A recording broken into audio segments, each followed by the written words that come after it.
পারা নামাজের চেয়েও, রোজার চেয়েও, দান খয়রাতের চেয়েও একটা বড় ইবাদত আছে। এটা কি আমি কি তোমাদের বলবো না?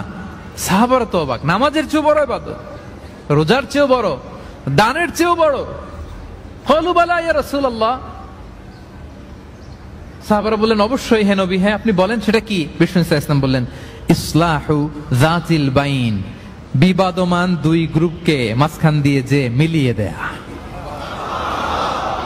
নামাজের চেয়েও বড়, রোজার চেয়েও, সাদাকার চেয়েও বড়, মিলায়া দেওয়া। আমরা মনে করি সেজদা দিতে দিতে কপালে দাগ ফেলে দিছি, এটাই তো বড় ইবাদত। এটা তো নিঃসন্দেহে বড় ইবাদত।